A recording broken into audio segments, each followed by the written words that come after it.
Welcome to Money Sense. I'm Courtney Witthuhn, Wealth Service Advisor for Ellenbecker Investment Group. And today I'm joined by Sara McGuire, Director of Marketing for Ellenbecker. And we're going to be talking about a topic that we're both very excited about, pets. And more specifically, pet costs, preparing, and community outreach. Thanks for joining me today, Sara.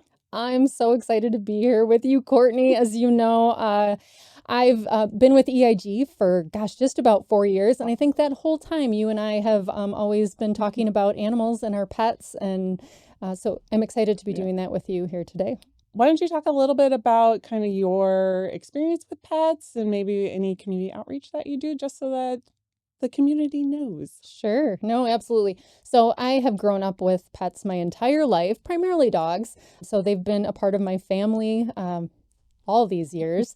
I went through a period of time where out of college, I was living, by myself downtown Milwaukee in a little apartment that did not allow pets. So that actually prompted me to become a volunteer at the Wisconsin Humane Society.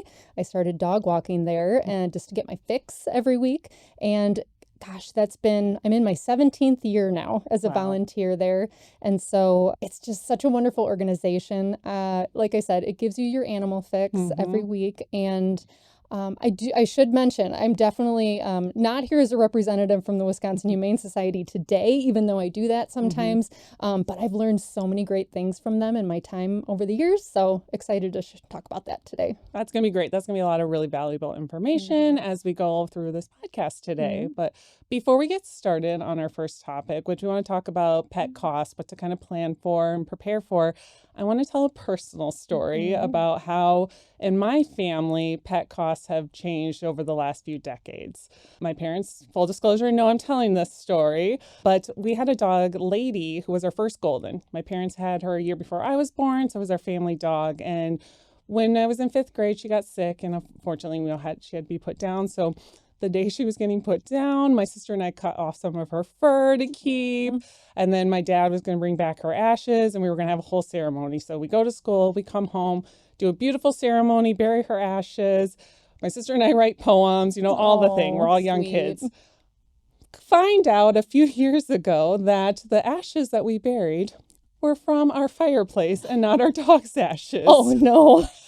And the reason is because my parents did not want to pay the $150 to get a Lady's ashes back, which is very funny now because the dog that they just recently had, Annie, they've probably spent more medically on her than they ever spent on me. So it really shows how animals have now become really ingrained in people's lives, have become their kids, essentially. So I think it's really important for planning for those costs is really important. So do you want to touch on maybe, especially with some experience at the Humane Society, of some of the initial costs that people can kind of think about, be prepared for, and some pros and cons of where they get their pets from? Sure. Oh gosh, yeah, I would love to. And what a story.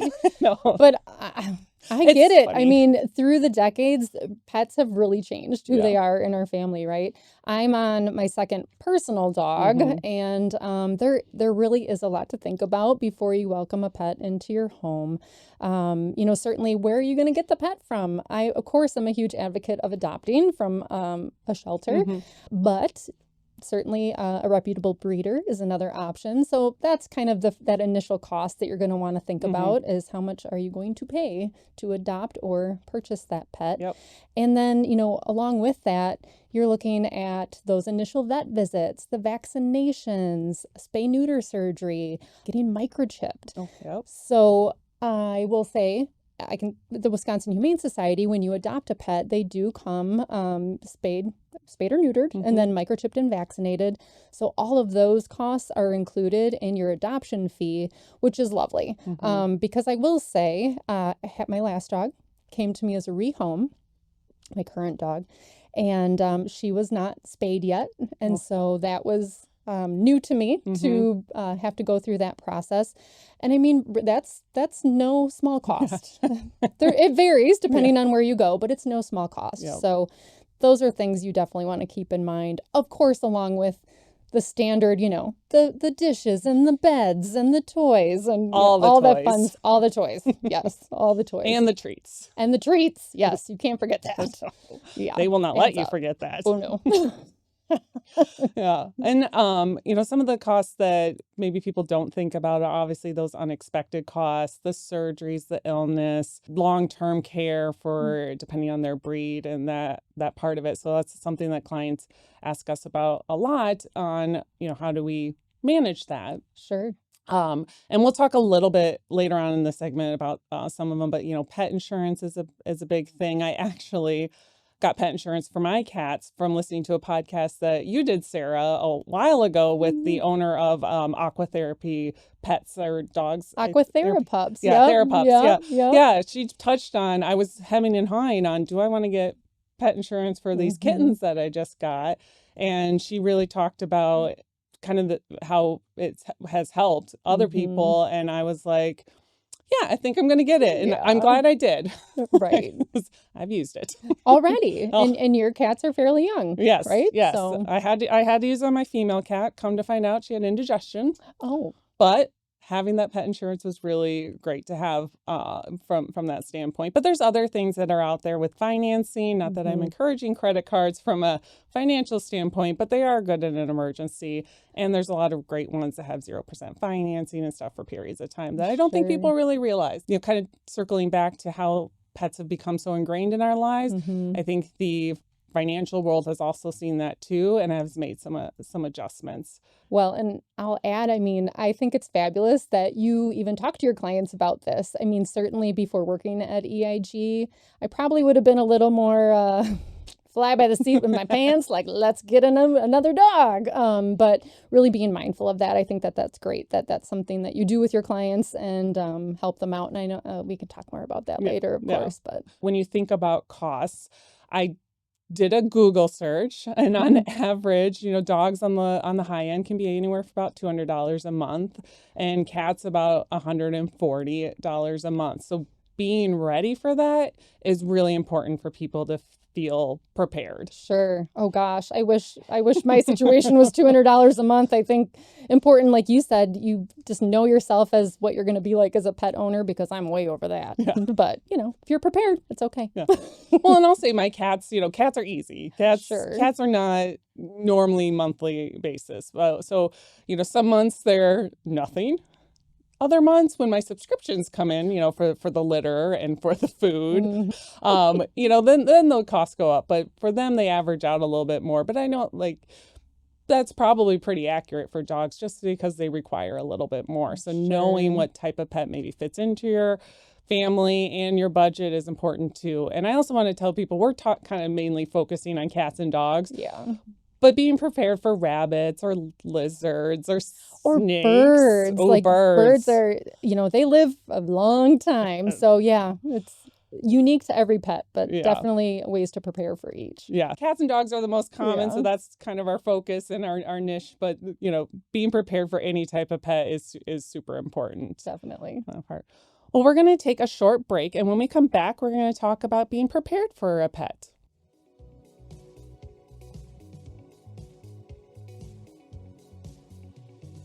Ellenbecker Investment Group is officially launching our brand new program, The Wealth Seed. This program is designed to give you high-quality financial guidance tailored to your stage of saving, no matter your experience level. As part of this program, you'll get a growing library of short, easy-to-understand financial podcasts, monthly educational emails, interactive workshops, and curated tools like book and media recommendations. Plant your wealth seed today and start growing with us at ellenbecker.com/thewealthseed.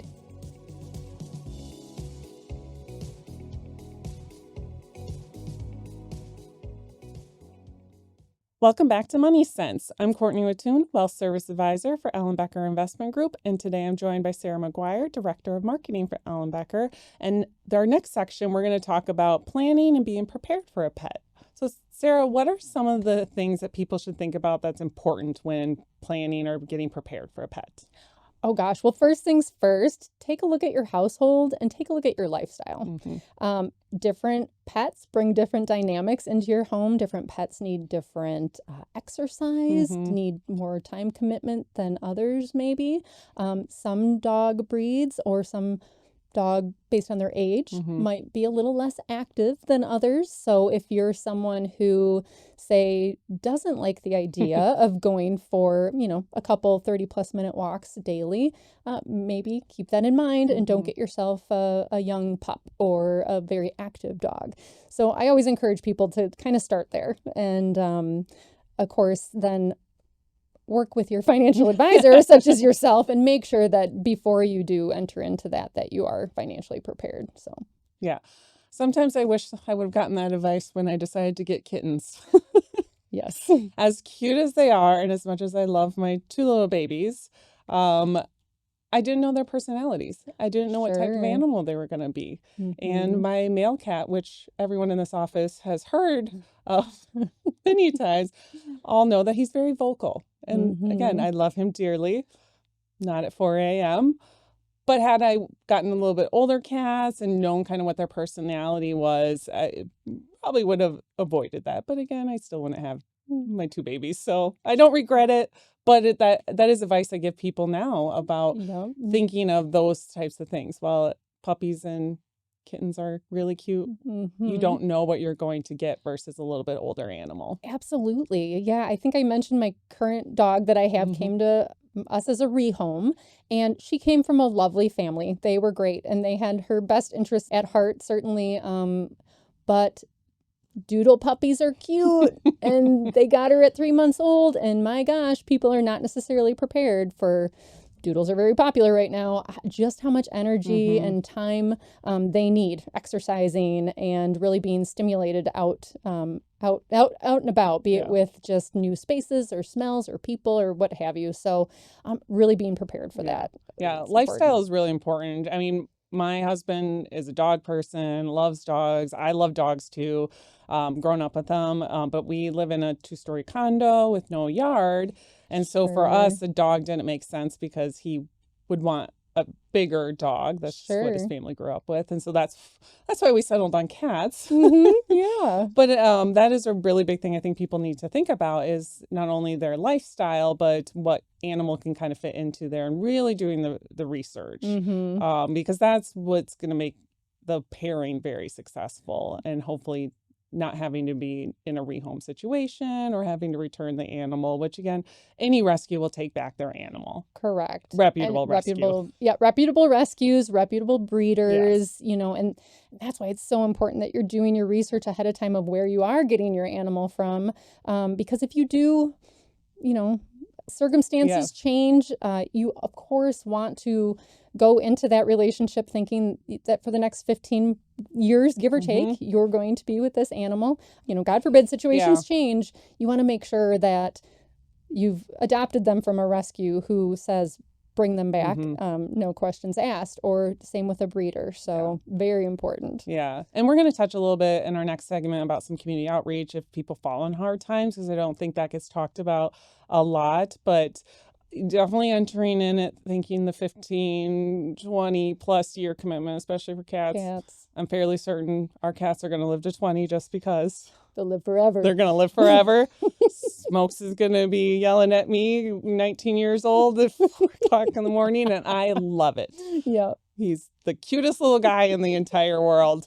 I love them both dearly. I just may not like them every day, much like your children in general. Absolutely. And I mean, that's fair. And, I think that that's important to think about too. Like when you bring a new animal or animals, plural home, like in your case, you have to make sure that you're allowing for that adjustment time, not only for them, but for the people, right? So it's at least a week. And I think a week's really on the low end. I know that there's a saying like 3 days, 3 weeks, 3 months. And so really before that 3-month period, we had some ups and downs when we brought Betty into our home. And certainly happy that we we waited it out with her.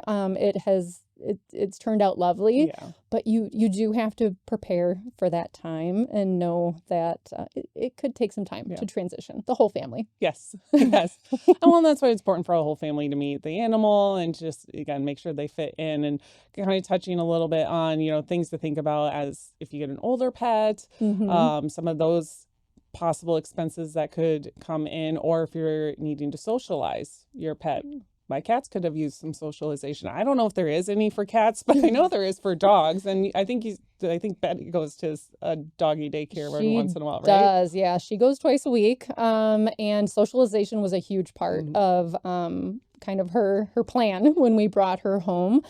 So between the doggy daycare that she does twice a week, we make a very concerted effort. We have Sunday Fun Day with Betty, and it usually involves taking her to some sort of dog-friendly establishment. It happens to usually be like a beer garden or a brewery because they tend to be a little more dog-friendly than some other businesses. You don't really have to twist my husband in my arm to do that, but really planning for that sort of thing, because you talk about expenses earlier.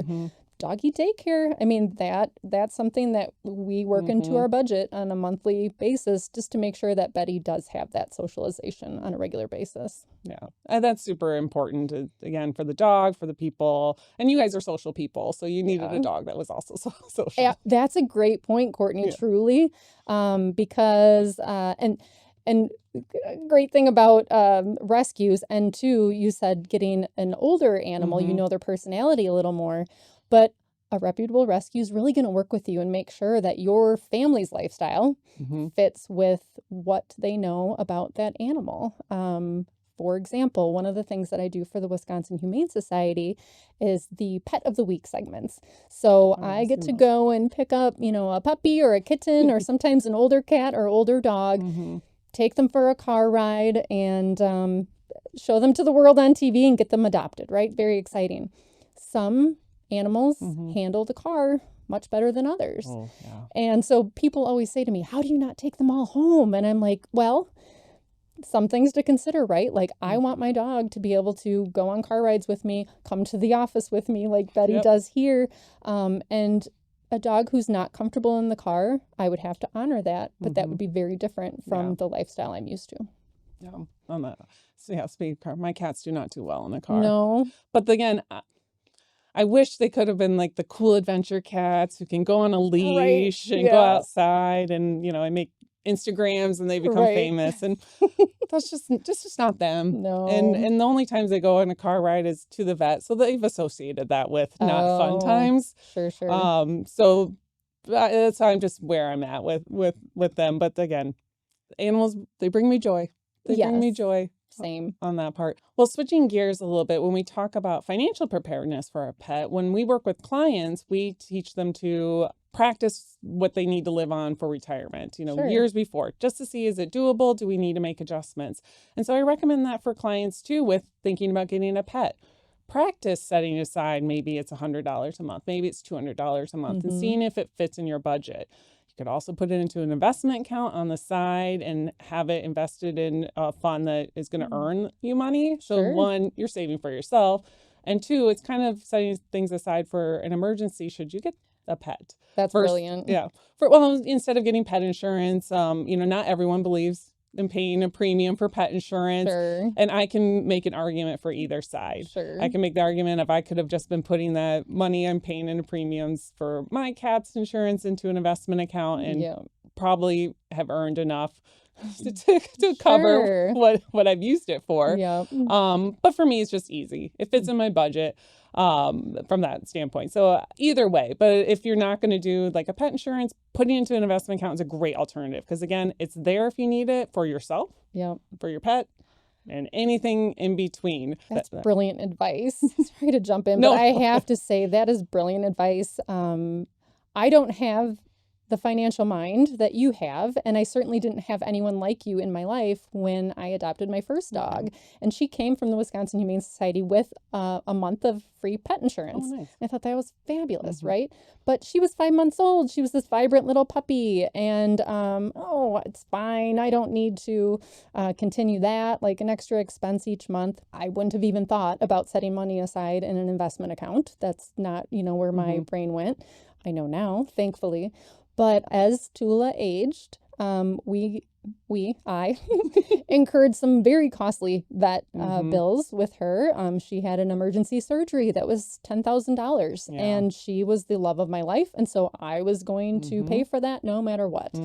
Went on a credit card, not too smart. Certainly have learned that lesson, but that's why, gosh, like I said, if I would have had someone like you in my life back then, I would have been so prepared, whether it was still having that pet insurance or having that money set aside in case of emergency.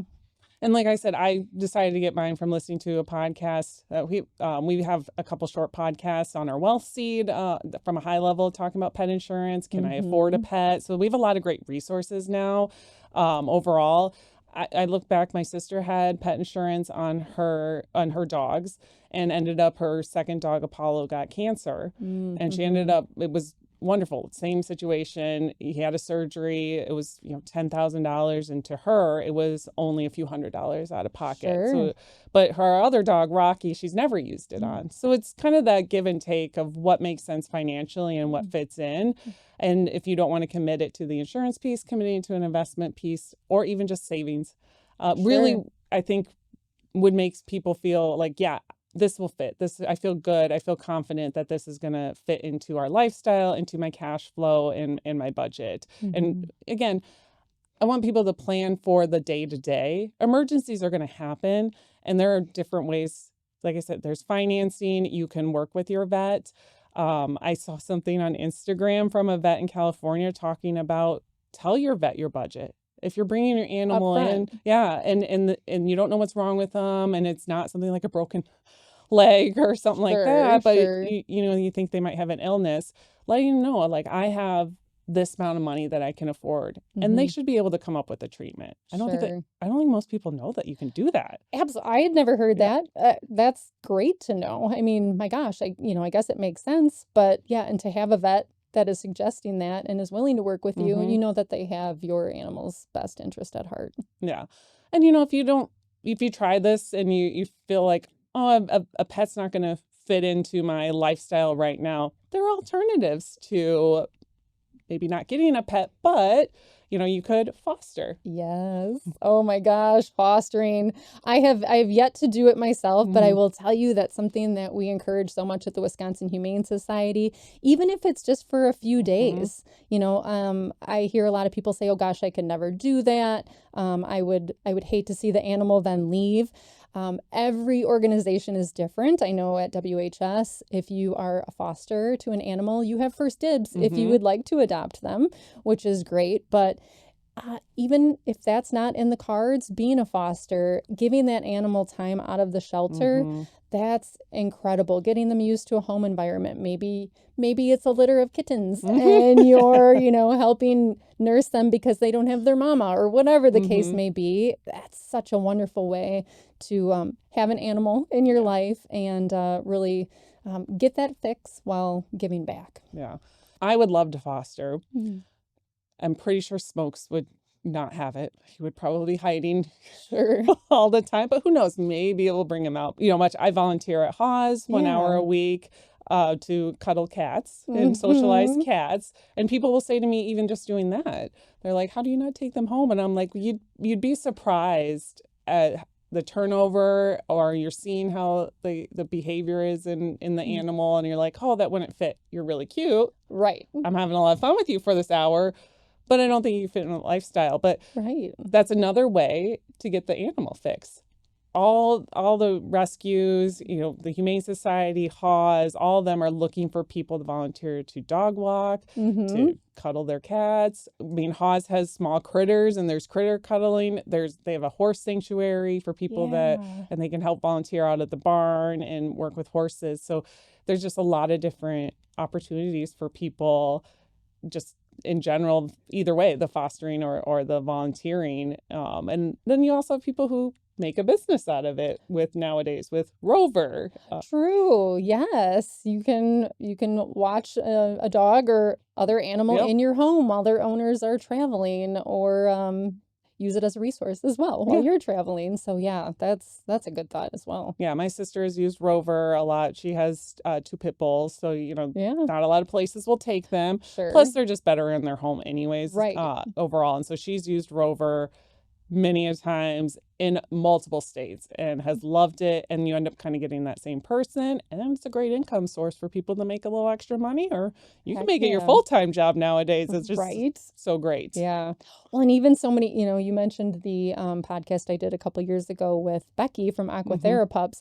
That's, a whole nother business, but, that's swim therapy for dogs. Cats do that as well, believe it or not. They do have some I'd regular love to cat see clients. smokes in the water. Right. So yeah, I mean, there are a lot of opportunities to get involved with animals, even if you can't have one at home yourself. Yeah. Well, we're going to take a short break, and when we come back, we're going to talk about some community outreach resources. Want to keep building wealth that aligns with your values? New episodes of Money Sense drop weekly. Subscribe now and continue learning how your money, your choices, and your life can work together. Welcome back to Money Sense. I'm Courtney Witthuhn, Wealth Services Advisor for Ellenbecker Investment Group, and I'm joined today by Sara McGuire, Director of Marketing for Ellenbecker Investment Group. Now, Sara, community outreach. Not a lot of people realize there's resources, especially if they fall on hard times. What are some that you know of, especially with your work with the Wisconsin Humane Society? Oh, yeah. So many great opportunities. I always tell people about this, as if they'll listen, of course. So the Wisconsin Humane Society has a spay-neuter clinic in West Allis. And so that provides affordable spay-neuter surgery. That can be a real limitation to some pet owners, depending on the vet that you go to. I mean, sometimes you're looking at upwards of $600, $800 to get a dog spayed. Yeah. So certainly things like that are definitely worth checking out. And then at each of our campuses, we also do vaccine clinics where you can bring your animal in for low-cost vaccines as well as microchipping. And other organizations offer that too. So yeah, it's definitely worth checking those things out. And if you were to fall in hard times, as you mentioned, we have a pet food pantry. So if you're running low on food, or maybe you're, not able to make the bills that week and you need to feed your animal because they're a part of your family, you can reach out to a place like the Wisconsin Humane Society to get assistance with that as well. Yeah. I actually just saw too, I got an email from Petco, and they were offering low-cost microchipping. And I know I see signs every once in a while on the one that's local here for vaccines and stuff too. And I was like, I don't know if a lot of people realize that those resources are available. I know at Haws they do like low-cost nail clipping, and they don't have a food pantry per se because they are totally based on donations that they get. But I know anything that they can give out for free, they have the little basket of stuff sometimes, or that. So there's a lot of resources that are out there, even just locally, to keep the animal in your home, because that's ultimately the goal. People obviously love their pets. We're in a time right now where we're seeing a higher influx in rescues over the United States because people cannot or feel like they cannot afford their pet and don't know what resources to rely on. So it's really important to highlight just the different areas they can go to. I know there's, you talk about the spay-neuter clinic. With Madison has a lot of resources with the UW. My parents took advantage of UW when their dog Annie needed her ACL surgery, which costs a lot less than going directly to her vet. Right. And still getting amazing care. Yes. UW is known for their veterinary program. And so it's like you're still getting that quality care and getting it for a little less, which is great. Yeah. And so just knowing that that's out there, I think is really important for people. I also, when I was doing my research for this, was amazed at the amount of grants that are available online. That's incredible. Like it was there's one called like Bow Wow Buddies and Rover Relief. And it was just, and some of them are small grants and a lot of them are rebates and stuff. So we understand that maybe you have to finance for a period of time, but there's just ways you can get a little bit back here and there, because their also goal is to make sure that their pets can get taken care of. And it's important to remember, we're talking about HAWS and Wisconsin Humane Society, and people think of those like, oh, they help animals.